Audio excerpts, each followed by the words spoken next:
বুখারীর বর্ণনায় বিশ্বনবী বলেছেন, আল ঈমানু বিদউ ওয়া সাবউনা শুবা, ঈমানের 70টারও বেশি শাখা রয়েছে। ফাল কাউলু আফদালু লা ইলাহা ইল্লাল্লাহ, এই 70টা শাখার মধ্যে সবচেয়ে উত্তম এবং উৎকৃষ্ট শাখা হচ্ছে লা ইলাহা ইল্লাল্লাহ। ওয়া আদনাহা ইমাতাতুল আযা আনিত তরিক, আর সর্বনিম্ন শাখা হচ্ছে রাস্তা থেকে কষ্টদায়ক বস্তু সরাইয়া দেওয়া। এরপরে বিশ্বনবী বললেন, আল হায়া ও শুবাতুম মিনাল ঈমান, তারপর হচ্ছে লজ্জা হচ্ছে ঈমানের একটা অংশ। ঠিক কিনা বলেন আমার ভাইয়েরা? আমাদের মুফাসসিরিন কেরাম, হাদিস বিশারদ যারা, হুফাজে হাদিস যারা, তারা এই হাদিসটাকে গবেষণা করে, অ্যানালাইসিস করে আরো কয়েকটা শাখা একত্রিত করে ৭৭টা শাখা দিয়েছেন। কয়টা শাখা? আরো জোরে বলতে হবে, কয়টা শাখা? মনে হয় অনেকে খাওয়া দাওয়া করে আসেন নাই, তাই না? ঘরে থেকে খাওয়া দাওয়া করে আসেন নাই। মুসলমানদের জবান এত ছোট হবে কেন? মুসলমানদের জবান দিয়ে তো যখন আল্লাহু আকবার ধ্বনি দিয়েছিল, ওহদ পাহাড়টা কেঁপে উঠেছিল, কিন্তু আজকে সেই মুসলমানদের মুখে কোনো আওয়াজ নাই। বলতে হবে ৭৭টা শাখা। কয়টা শাখা? ৭৭টা শাখা। এই ৭৭টা শাখার মধ্যে 3টা ভাগ করেছেন মুফাসসিরিন কেরাম। একটা ভাগ 30টা শাখা হচ্ছে কলবের সাথে সম্পর্কিত। সুবহানাল্লাহ পড়েন। ৭৭টা শাখার মধ্যে 7টা শাখা হচ্ছে জবানের সাথে সংশ্লিষ্ট। থাকে কয়টা? ৭০টা। 30টা শাখা হচ্ছে কলবের সাথে সম্পর্কিত, আর থাকে 40টা। এই 40টা শাখা হচ্ছে মাথা থেকে পা পর্যন্ত সমস্ত অঙ্গ প্রত্যঙ্গের সাথে সংশ্লিষ্ট। ইমানের যে ৭৭টা শাখা, বলতে হবে প্রথমে যে প্রথম 7টা শাখা কিসের সাথে সংশ্লিষ্ট? জবানের সাথে। এই জবানের সাথে 7টা শাখা চলে গেলে আর কয়টা থাকে? 70টা। এই 70-এর মধ্যে 40টা হচ্ছে কিসের সাথে? কলবের সাথে। কিসের সাথে? কলবের সাথে। আর থাকে কয়টা? 30টা। 30টা হচ্ছে মাথা থেকে পা পর্যন্ত মানুষের যত অঙ্গ প্রত্যঙ্গ, পার্টস অফ দ্য বডি, মানুষের সমস্ত অঙ্গ প্রত্যঙ্গের সাথে যেগুলা সম্পর্কিত, এই 30টা শাখা হচ্ছে ওইগুলোর সাথে সম্পর্কিত। চিল্লায় বলেন আল্লাহু আকবার।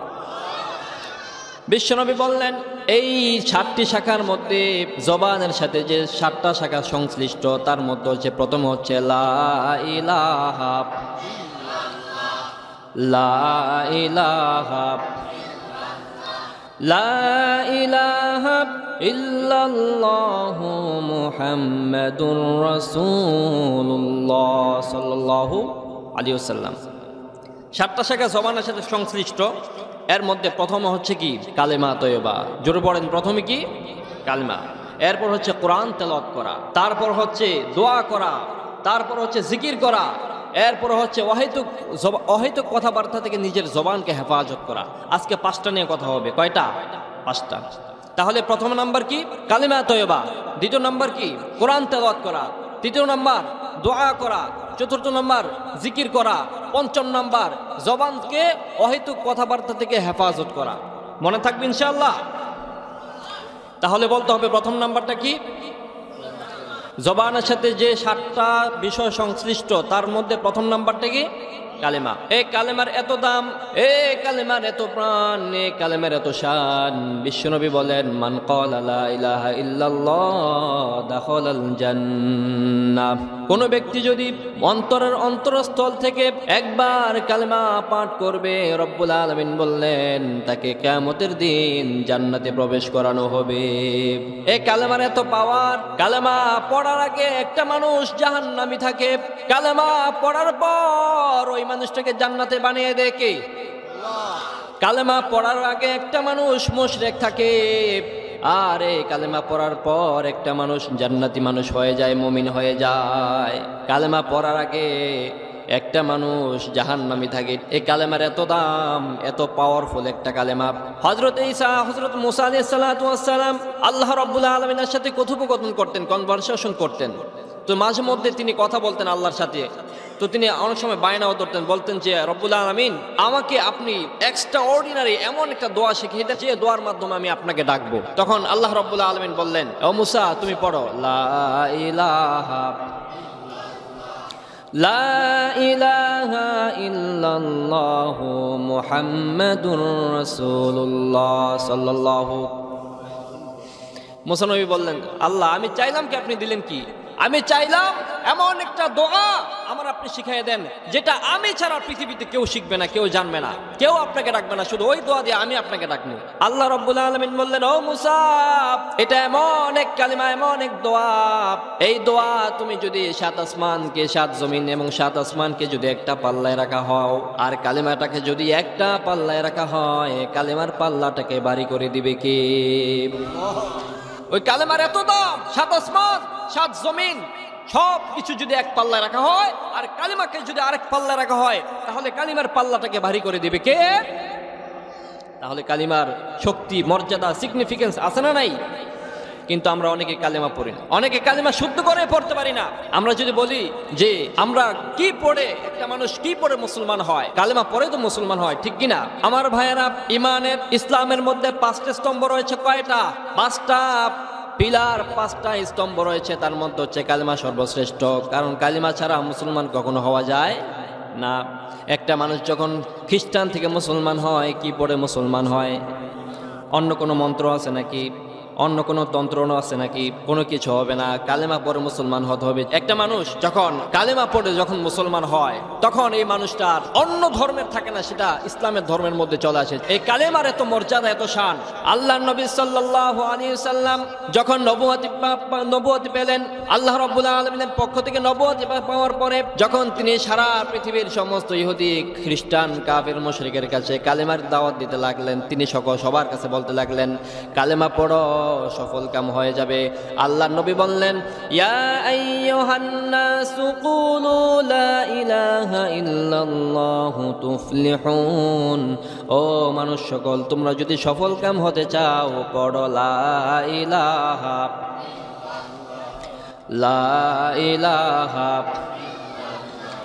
লা ইলাহা ইল্লাল্লাহু মুহাম্মাদুর রাসূলুল্লাহ সাল্লাল্লাহু আলাইহি ওয়াসাল্লাম। কালেমা বেশি বেশি পড়ার দরকার আছে না নাই? ফজরের পরে কালিমা পড়বেন, জোহরের পরে কালিমা পড়বেন, আসর নামাজের পর কালিমা পড়বেন, মাগরিব এশার পরে কালিমা পড়বেন। বিশ্বনবী বলছেন, কোনো ব্যক্তি যখন কালিমা পড়ে এবং তার জবানটাকে সব সময় ভিজিয়ে রাখে, ওই জবান কোনোদিন জাহান্নামের আগুনে জ্বলবে না। আল্লাহু আকবার। কালেমা পড়বেন তো বেশি বেশি ইনশাআল্লাহ। এটা অনেক পাওয়া, অনেক শক্তি, এটা অনেক মর্যাদা, অনেক সম্মানের একটা বাক্য, যে বাক্য দিয়ে সারা পৃথিবীর সমস্ত নবী রাসূলগণ এই বাক্যটা দিয়েই ইসলাম প্রচার করেছে। চিল্লায় বলেন ঠিক কিনা? যখন মুহাম্মদ সাল্লাল্লাহু আলাইহি সাল্লাম যখন কালেমার দাওয়াত দেন, আল্লাহ রাব্বুল আলামিন শিখিয়ে দিলেন লা ইলাহা ইল্লাল্লাহ মুহাম্মাদুর রাসূলুল্লাহ। মুসা আলাইহিস সালাম যখন কালেমার দাওয়াত দিলেন, তিনি বললেন লা ইলাহা ইল্লাল্লাহ মুসা কালিমুল্লাহ। ঈসা আলাইহিস সালাম যখন কালেমার দাওয়াত দিলেন তার স্বজাতিকে, তিনি বললেন লা ইলাহা ইল্লাল্লাহ ঈসা রূহুল্লাহ। সুবহানাল্লাহ পড়েন। এভাবে যারা রসুল ছিলেন, আল্লাহ রাব্বুল আলামিন রসুলের নামের সাথে আল্লাহ রাব্বুল আলামিন নামটা তিনি যোগ দিয়ে দিলেন, এবং ওই নামের মাধ্যমেই সারা পৃথিবীর সমস্ত মানুষকে তিনি কালিমার দাওয়াত দিলেন। চিল্লায় বলেন ঠিক কিনা? এখন আমাদের দাওয়াতে তাবলীগের কাজ আছে না নাই? তারা প্রথমেই এই কালিমার দাওয়াত মানুষের ধারে ধারে, মানুষের ঘরে ঘরে, দলে দলে, সারা পৃথিবীর সর্বস্তরে গিয়ে তারা কালিমার দাওয়াত দেয়। চিল্লায় বলেন ঠিক কিনা? এবং কিয়ামত পর্যন্ত এই দাওয়াত বলবৎ থাকবে। কালিমা বেশি বেশি পড়ার দরকার আছে না নাই? 2 নম্বর হলো কোরআন তেলাওয়াত করা। জবানের সাথে সংশ্লিষ্ট যে বিষয়টা, সেটার নাম কি? কোরআন তেলাওয়াত করা। আল্লাহর নবী সাল্লাল্লাহু আলাইহি সাল্লাম বলেছেন, কোরআন আমার উপর, অনেক নবী আছে যে নবীদের উপর আল্লাহ রাব্বুল আলামিন অনেক কিতাব নাজিল করেছেন, কিন্তু আমার নবীর উপর কি নাজিল করলেন? কোরআন শরীফ। বলেন কি? এদিকে তাকান, এদিকে তাকান। আমাদের নবীর উপরে একটা কিতাব নাজিল হয়েছে, বলতে হবে সেই কিতাবটার নাম কি? আরো জোরে বলতে হবে, সেই কিতাবের নাম কি? আল কোরআন। ওই কোরআনের মধ্যে কোনো ভুল আছে? কোনো সংশয় আছে? সন্দেহ? This is the book, the end end original book in the world, where of there is doubt in it. এটা এমন একটা কিতাব যে কিতাবের মধ্যে কোনো সন্দেহ নাই, কোনো সংশয় নাই। চিল্লায় বলেন ঠিক কিনা? এবং কেন এই কিতাব পাঠালেন? আল্লাহ রাব্বুল আলামিন বললেন, আলিফ লাম রা, কিতাবুন আনজালনাহু ইলাইকা লিতুখরিজান নাসা মিনাল যুলুমাতি ইলান নূর।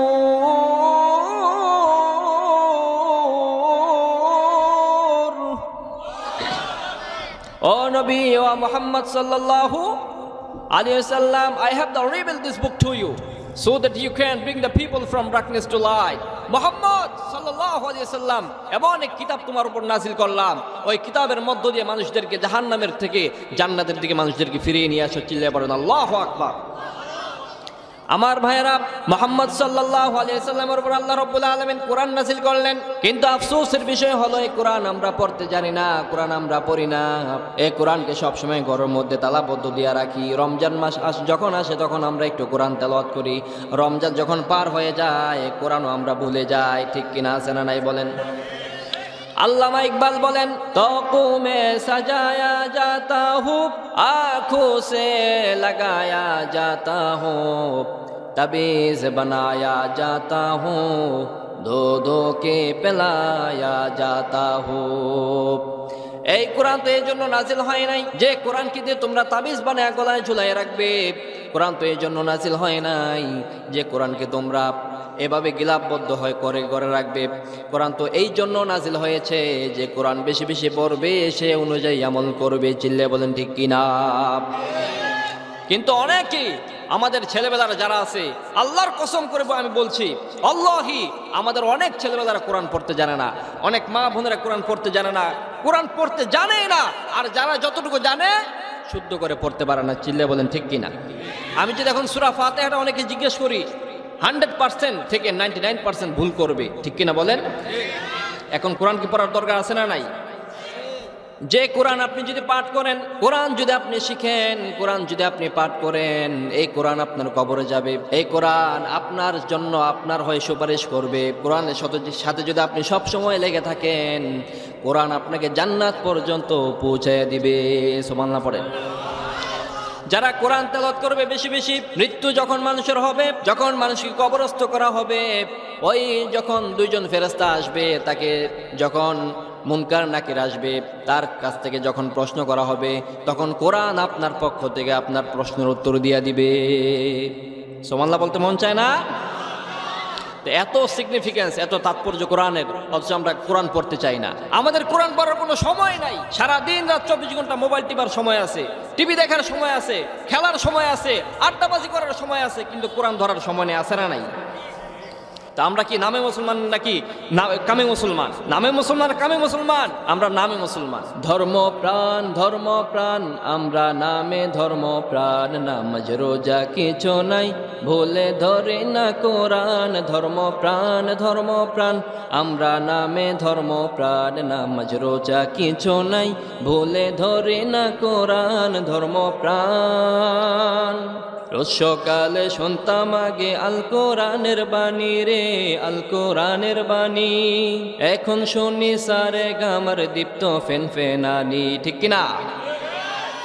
রোজ সকালে শুনতাম আগে আল কোরআনের বাণী রে, আল কোরআনের বাণী। এখন শুনি সারে গামার দীপ্ত ফেনফেনানি।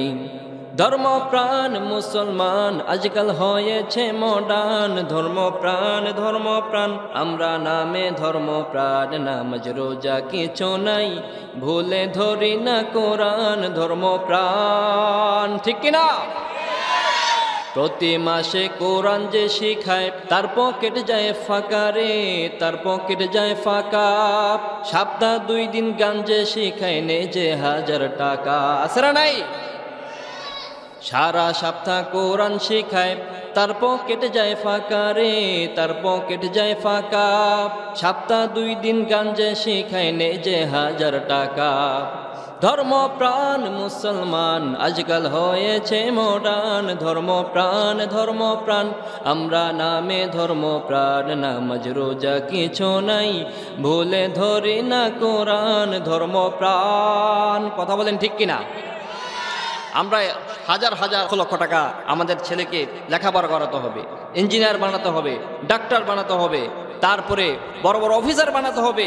আমরা এই ক্ষেত্রে অনেক হাজার লক্ষ টাকা ব্যয় করি, কিন্তু আমার সন্তানটা যে কোরআন পারে না, সে যে কোরআনের ক্ষেত্রে সে যে জিরো, তাকে যে আমরা 500 টাকা 1000 টাকা হুজুরকে হাদিয়া দিয়ে একটু কোরআন শেখামু, ওই টাকাটা আমাদের থাকে না। আমরা কি নামে মুসলমান নাকি কামে মুসলমান?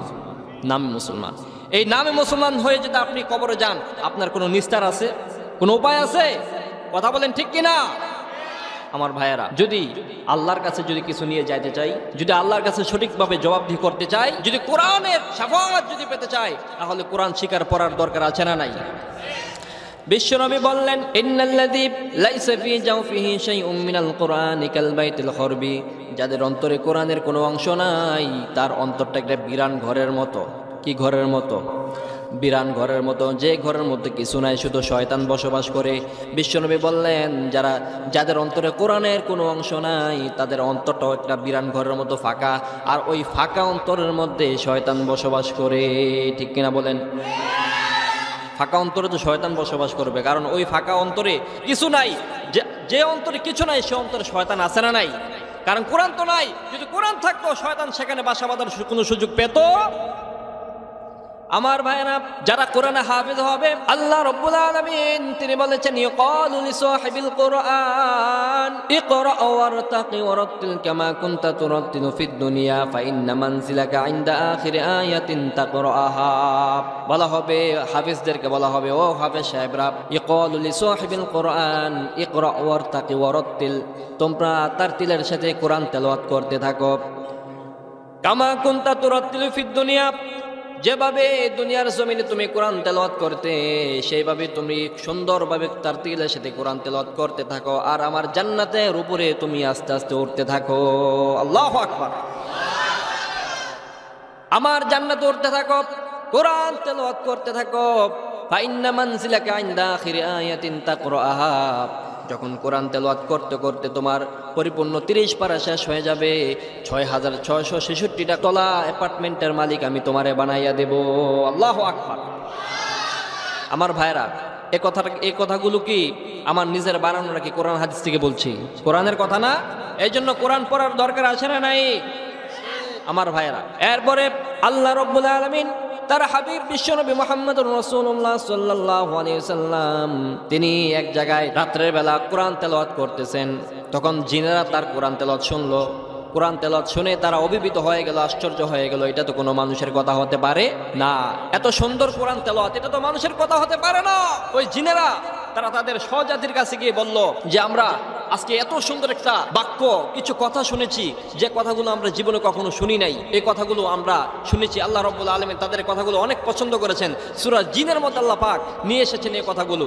আল্লাহ রাব্বুল আলামিন বললেন, কুল উহিয়া ইলাইয়া আন্নাহু ইসতামা'a নাফারুম মিনাল জিন্নি ফাকালু ইন্না সামি'না কুরআনান আজাবা।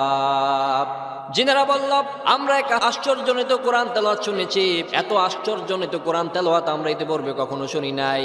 তারা বলল, ইয়াহাদি ইলার রশদি ফাআমান্না বিহি, এমন তেলাওয়াত শুনলাম, ওই তেলাওয়াত শুধু যারা শুনে তাদেরকে হেদায়েতের রাস্তা দেখাইয়া দেয়। আল্লাহু আকবার। এবং তারা সব জিনেরা একসাথে হয়ে তারা কালেমা পড়ে মুসলমান হয়ে গেল। চিৎকার দিয়ে পড়েন আল্লাহু আকবার। তাহলে এই কোরআন শিখবেন জবানের সাথে যে বিষয়টা সংশ্লিষ্ট। প্রথম গেল কালেমাত বেশি বেশি পাঠ করা, 2 নম্বর গেল কোরআন তেলাওয়াত করা, 3 নম্বর হচ্ছে দোয়া করা। দোয়া করার দরকার আছে না নাই? দোয়া করার দরকার আছে না নাই? মসজিদে যখন আমরা ঢুকি সবার পরে যাই, আর নামাজটা সালামটা ফিরেই দিয়ে একটা দৌড়। আমাদের সময় থাকে না, মন অস্থির করতে থাকে, কখন বের হবো, আছে না নাই?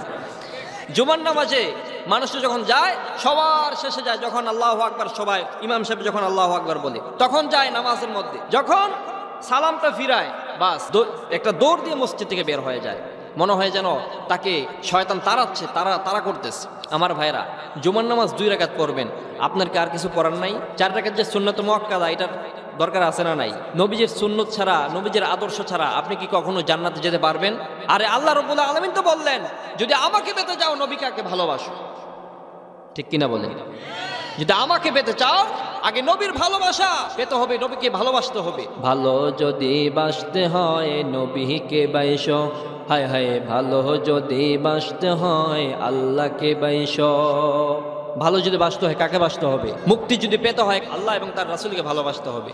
তো আপনি নামাজটা পড়ে আপনি দৌড় দিয়ে মসজিদ থেকে বের হয়ে যান, আপনার সুন্নত আছে, আল্লাহর কাছে কিছু চাওয়ার আছে, একটু সময় নিয়ে যদি আমরা নামাজটা শেষ করে কিছু সূরা কেরাত পড়ে, কিছু দোয়া দুরূদ পড়ে আমরা যদি আল্লাহর কাছে কিছু চাই, আল্লাহ তাআলা আমাদেরকে দিবেন না? আমরা যে কবে মুনাজাত ধরেছি, কবে যে আল্লাহর কাছে চেয়েছি, কবে যে 2 ফোঁটা চোখের পানি ছেড়ে দিয়ে আল্লাহর কাছে চাইছি, ওইটা আমরা ভুলেই গিয়েছি। আর এখন তো আমাদের অন্তর এতটা পাষাণ হয়ে গিয়েছে, এতটা শক্ত হয়ে গিয়েছে যে এখন আমরা মুনাজাত ধরলে আমাদের চোখ দিয়ে কোনো পানি বের হয়।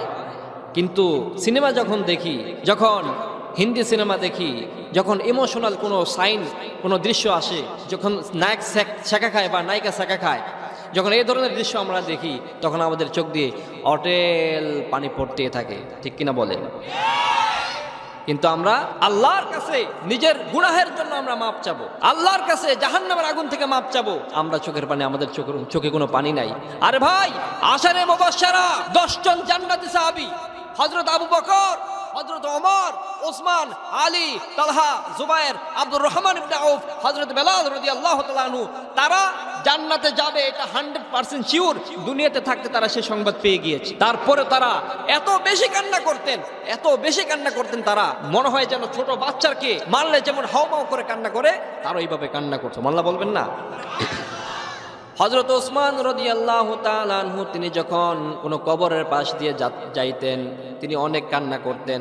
সাহাবারা জিজ্ঞেস করলেন, ও ওসমান, আল্লাহর নবী সাল্লাল্লাহু আলাইহি সাল্লাম তিনি যখন জান্নাতের এবং জাহান্নামের আলোচনা করেন, আপনি তো এত কাঁদেন না, যত বেশি কাঁদেন ওই কবরের পাশে আসলে।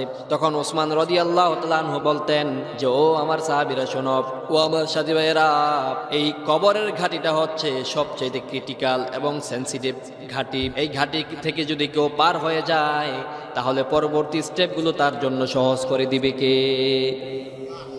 আর এই কবর যদি কার জন্য কঠিন হয়ে যায়, সে যদি ধরা পড়ে যায়, পরবর্তী স্টেপগুলো, পদক্ষেপগুলো তার জন্য কঠিন করে দিবে কে? কবরের জন্য। কবর কিভাবে থাকবে? অন্ধকার কবর, কোনো সাথী নাই, কোনো বন্ধু নাই, কোনো বান্ধব নাই, কোনো আত্মীয় স্বজন, কিচ্ছু নাই, সাপ বিচ্ছুর কবর। ডাইনে মাটি, বাঁয়ে মাটি, সামনে মাটি, পিছনে মাটি, চক্ষু মেলে দেখবেন উপরে বাঁশের ছাউনি, চিৎকার করে কাঁদবেন, কিন্তু আপনার চিৎকারের কোনো আওয়াজ কেউ শুনতে পাবে? এই অন্ধকার ঘরের জন্য কিভাবে থাকবে, এই চিন্তায় তারা কাঁদত। আল্লাহর কাছে কি জবাব দিবে, এই চিন্তায় তারা কাঁদত। কিন্তু আজকে আমরা, আমাদের চোখে কোনো পানি নেই, আমরা মনে হয় নিশ্চিত হয়ে গেছে যে আমরা মরার পরে জান্নাতে যাবো। কথা বলেন ঠিক কিনা? আমরা ধরেই নিয়েছি যে আমরা মরার পরে জান্নাত আমাদের মামার বাড়ির মোয়া, আমরা মরবো, আল্লাহ আমাদেরকে জান্নাত দিয়ে দিবে। কিন্তু আমাদের চোখে কোনো পানি নেই। কবে যে আমরা আল্লাহর কাছে দোয়া করছি আমরা ভুলেই গেছি। দোয়া করবেন তো ইনশাল্লাহ? 5 ওয়াক্ত নামাজ পর, নামাজের পর দোয়া করবেন। বিশ্বনবী বললেন, মানুষ যখন দোয়া করে, কোনো মুমিন যদি কোনো দোয়া করে, আল্লাহ রাব্বুল আলামিন মুমিনদের দোয়া কখনো তিনি ফিরিয়ে দেন না। সুবহানাল্লাহ বলেন। আল্লাহ রাব্বুল আলামিন মুমিনদের দোয়া কখনো ফিরিয়ে দেন না। 3টা ক্যাটাগরিতে আল্লাহ রাব্বুল আলামিন মানুষের দোয়া তিনি কবুল করে থাকেন। ক্যাটাগরি নাম্বার 1, আল্লাহর কাছে চাইছেন, সাথে সাথে আল্লাহ পাক এটা দিবে। ক্যাটাগরি নাম্বার 2, আল্লাহর কাছে চাইছেন, এখন দিবি না, পরে দিবে। ক্যাটাগরি নাম্বার 3, আপনি আল্লাহর কাছে কিছু চাইছেন, কিন্তু আপনারটা এখন হবে না, পরেও হবে না, ওই কিয়ামতের দিবসে যখন আপনার প্রয়োজন হবে তখন এটা আপনাকে দিবে। সুবহানাল্লাহ। বিশ্বনবী বললেন, মুমিনদের দোয়া কখনো ফেরত আসে না, ফেরত যায় না। আমরা যদি কখনো আল্লাহর কাছে দোয়া চাই, যদি দোয়া কবুল না হয়, অস্থির হয়ে যায়, আল্লাহ আমার দোয়া তিনি শোনে না। ওই যে আমি এত ভালো কাজ করি, এত নামাজ পড়ি, এত রোজা রাখি, এত যাকাত দেই, এত সদকা করি, আমার কোনো পেরেশান মাথা থেকে যায় না, কিন্তু আমার পাশের যে লোকটা সে তো 2 নাম্বারই করে, খাদ্যে ভেজাল দেয়, ওজনে কম দেয়, সবসময় 2 নাম্বারই করে, ব্যবসার মধ্যে 2 নাম্বারই করে, অথচ সে অনেক ভালো চলতেছে। ভাই শোনেন, আপনি যদি কখনো বিপদে পড়েন, মনে করবেন না যে আল্লাহ আপনার উপর অসন্তুষ্ট হয়েছে। আল্লাহ তার উপর সন্তুষ্ট হয় যাদেরকে আল্লাহ বিপদ দেন। কথা বুঝতে পেরেছেন? কখনো অস্থির হবেন না। মুমিনরা কখনো অস্থির হয় না। মুমিনদের হারাবার কিছু নাই। Never lose hope, never be frustrated, never be sad, always be positive, always depend to Allah. ভরসা রাখতে হবে একজনের কাছে, তিনি কে? আল্লাহ। আল্লাহর উপর ভরসা রাখবেন। মুনাজাত ধরেছেন, আজকে না হোক, কালকে না হোক, এরপর দিন আল্লাহ পাক আপনার মুনাজাত কবুল করবে। অস্থিরতা হওয়ার কিছু নাই। ইনশাআল্লাহ সবসময় আল্লাহর কাছে চাইবেন তো ইনশাআল্লাহ? এই জন্য সবসময় আল্লাহর কাছে দোয়া করবেন। আমরা দোয়া করি কিন্তু দোয়ার কোনো সিস্টেম জানি না, দোয়া করি কিন্তু দোয়ার কোনো সিস্টেম জানি না। দোয়া যদি কবুল করতে হয় কয়েকটা সিস্টেম আছে। যেমন আপনি দোয়া করার আগে দুরূদ শরীফ পড়বেন, আল্লাহর হামদ তার সানা দিয়ে দোয়া শুরু করবেন। আবার দোয়া যখন শেষ হয়ে যায় তখন আল্লাহর নবীর দুরূদ পড়বেন। সুবহানাল্লাহ পড়েন। দোয়া শুরু করার আগে দুরূদ পড়বেন, কয়েক মর্তবা দুরূদ পড়ে এরপর আল্লাহর হামদ সানা পড়ে তারপরে দোয়া শুরু করে দেবেন। আপনার মনের কথাগুলো আল্লাহর কাছে বলবেন। আমাদের তো অন্য কেউ নাই যার কাছে আমরা মনের কথাগুলো বলবো। পৃথিবীতে আমাদের কেউ আপন না, আল্লাহ ছাড়া পৃথিবীতে কেউ আপন না। এটাকে, এই কথা কি আপনারা বিশ্বাস করেন? আপনার মা আপনার আপন নয়, আপনার বাবা আপনার আপন নয়, আপনার ভাই বন্ধু আত্মীয় স্বজন আপনার আপন নয়। আপনার আমার আপন একমাত্র একজন, বলতে হবে তিনি কে? কারণ কিয়ামতের দিবসে যেদিন কেউ কাউকে চিনবে না, মা সন্তানকে দেখে দিবে দৌড়, স্বামী স্ত্রীকে দেখে দিবে দৌড়, স্ত্রী তার স্বামীকে দেখে দিবে দৌড়, সন্তান তার মাকে দেখে বলবে যে আমরা চিনি না, তোমাকে চিনি না, ইয়া নাফসি করবে। যে মা 10 মাস 10 দিন পেটে ধারণ করেছিল, গর্ভে ধারণ করেছিল, প্রসব বেদনা সহ্য করেছিল, এত কষ্ট করে সন্তানকে লালন পালন করেছিল, ওই সন্তান কাল কিয়ামতের দিন মাকে চিনবে না। আর ওই মা ও সন্তানকে চিনবে না, পীর মুরিদকে চিনবে না, মুরিদ পীরকে চিনবে না, নেতা কর্মীকে চিনবে না, কর্মী নেতাকে চিনবে না। সবার মুখে একটাই আওয়াজ, ইয়া নাফসি ইয়া নাফসি। ঠিক কিনা বলেন? আপনার আমার আপন একমাত্র আল্লাহ তাআলা। আপনার আমার আপন আমাদের আমল, আমরা যা করব ওইটা আমাদের কবরে যাবে। আপনি মইরা দেখেন, যে মানুষটা আপনার জন্য সারা জীবন এত সুন্দর এত ব্যবস্থাপনা করে গিয়েছে, আপনার মা বাবা আপনার আত্মীয় স্বজন যারা আপনাকে এত বেশি ভালোবেসেছিল, মৃত্যুর পরে দেখেন তারা কখন আপনাকে কবরস্থ করবে এটা নিয়ে তারা সবসময় ব্যতিব্যস্ত হয়ে পড়ে। তারা আপনার সাথে যাবে না, আপনি মরার পর আপনার সাথে বসবে না, ভয় লাগবে। সারা রাত একটা মানুষ যখন মারা যায় সারা রাত ঘরে থাকে না, বাইরে ফালাইয়া রাখে, কেউ তার পাশে যায় না। ঠিক কিনা বলেন? আপনি মইরা দেখেন, আপনি মরার পর কখন আপনাকে কবরস্থ করা হবে। একজনে বাঁশ কাটবে, আরেকজনে মাটি কাটবে, আরেকজনে 3 দিন খাওয়ার জন্য এস্টিমেট করবে, একজন এক কাজ নিয়ে ব্যস্ত হয়ে পড়বে। কিন্তু আপনি যে মরে গিয়েছেন, আপনার পাশে কি কেউ থাকবে? কেউ আপনার পাশে কি একটু কোরআন তেলাওয়াত করবে? আপনার পাশে কি কেউ থাকবে? আপনার সাথে কি কবরে যাবে? আপনার পাশে শুধু 2টা জিনিসে যাবে, 3.5 হাত বা 3.5টা কাপড়, 3 পাট কাপড় আপনার সাথে যাবে, আর আপনার সাথে যে আমল করেছিলেন সে আমল আপনার সাথে যাবে। সুবহানাল্লাহ পড়েন। যে নামাজ পড়েছিলেন, যে রোজা রেখেছিলেন, যে হজ করেছিলেন, যে সাদাকা করেছিলেন, যে ভালো কাজগুলো করেছিলেন, ওইগুলো আপনার কাছে যাবে। ওই আমলগুলা বলবে তোমার মা তোমার আপন নয়, তোমার বাবা তোমার আপন নয়, তোমার ভাই বোন আত্মীয় স্বজন বন্ধু বান্ধব কেউ তোমার আপন নয়, একমাত্র আমরা তোমার আপন। আমরা তোমার সাথে কবর থাকবো, আমরা তোমার সাথে হাসরে থাকবো, আমরা তোমার সাথে জান্নাত পর্যন্ত পৌঁছে যাব। আল্লাহু আকবার। তার মানে পৃথিবীতে কেউ আপন নয়। সুতরাং যা বলছিলাম যে সব সময় দোয়া করতে হবে, এই দোয়ার মাধ্যমে আপনার যে জীবন, আল্লাহ পাকের কাছে আপনি কি চাইবেন, কিভাবে চললে আপনার জীবনটা সুসংগঠিত হয়, কিভাবে চললে দুনিয়াতে শান্তি, পরকালে মুক্তি মিলবে, এটা আল্লাহর কাছে চাওয়ার দরকার আছে না নাই? কিন্তু কখনো অস্থির হওয়া যাবে? অস্থির হওয়া যাবে না আমার ভাইয়েরা। এরপরে 4 নম্বর হচ্ছে জিকির করা। জিকির করার দরকার আছে না নাই? বিশ্বনবী বললেন আলহামদুলিল্লাহ, সুবহানাল্লাহ, আলহামদুলিল্লাহ, আল্লাহু আকবার। এই 3টা জিকির পৃথিবীতে সর্বশ্রেষ্ঠ জিকির। চিল্লা বলেন আল্লাহু আকবার। এই জিকির উপর কোনো জিকির নাই। আল্লাহর নবী বলেছেন আলহামদুলিল্লাহ তামলাউ মা বাইনাস সামাওয়াতি ওয়াল আরদ। আসমান জমিনের মধ্যে ওই ফাঁকা জায়গাটা কোনো ব্যক্তি যদি আলহামদুলিল্লাহ সুবহানাল্লাহ আল্লাহু আকবার বলে, তার আমলনামায় আসমান এবং জমিনের খালি জায়গাটা যেভাবে বিস্তর জায়গা রয়েছে, তার আমলনামায় এভাবে সব লিখে তার আমলনামায় পরিপূর্ণ করে দেওয়া হয়। আল্লাহু আকবার। আসমান এবং জমিনের মধ্যে যে খালি জায়গাটা রয়েছে, ওই পরিমাণ আমল তার আমলনামায় কে লিখে দিবে? ওই পরিমাণ সব কে লিখে দিবে?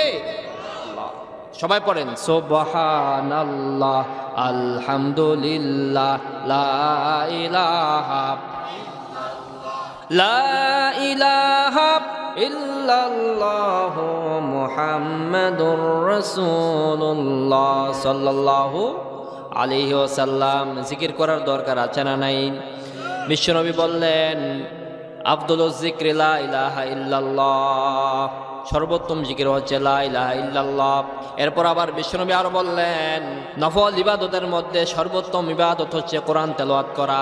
এই কোরআন তেলাওয়াত করে যারা জিহ্বাটাকে সবসময় ভিজিয়ে রাখবে, তরতাজা করে রাখবে, যারা জিকির আজকার করে সবসময় এই জিহ্বাটাকে, জবানটাকে সবসময় ভিজিয়ে রাখবে, কিয়ামতের দিন এই জিহ্বা কখনো জাহান্নামের আগুনে জ্বলবে না। সুবহানাল্লাহ বলেন। আমার ভাইরা, জিকির করবেন তো ইনশাআল্লাহ?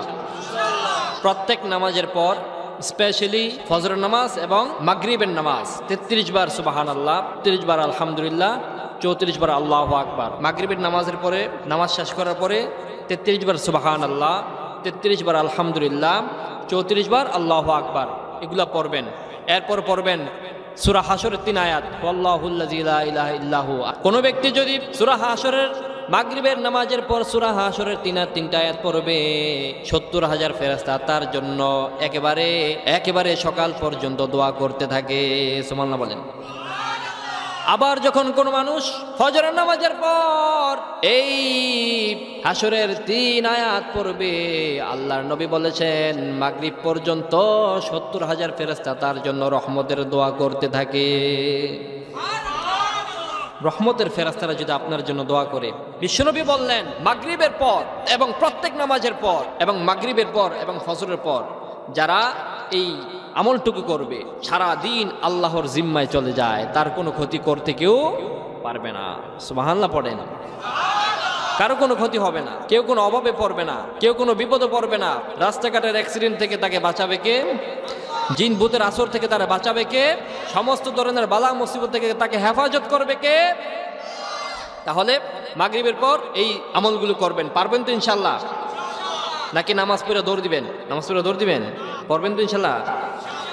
মাগরিবের পর এবং ফজর নামাজের পর, ফজর নামাজ তো অনেকে ওঠেই না। বিশ্বনবী বললেন যারা মুনাফিক তাদের জন্য 2টা নামাজ তাদের জন্য অনেক কষ্টকর, পড়ে না যারা মুনাফিক। 1 নাম্বার হচ্ছে এশারের নামাজ, মুনাফিকরা পড়ে না, কারণ সারাদিন অনেক ব্যতিব্যস্ত থাকে, কাজকর্ম করে টায়ার্ড হয়ে যায়, এশার নামাজ পড়তে চায় না, খারাপ লাগে। কিন্তু বিশ্বনবী বলছেন যারা এশার নামাজ পড়ে না তারা মুনাফিক, নাউজুবিল্লাহ বলেন।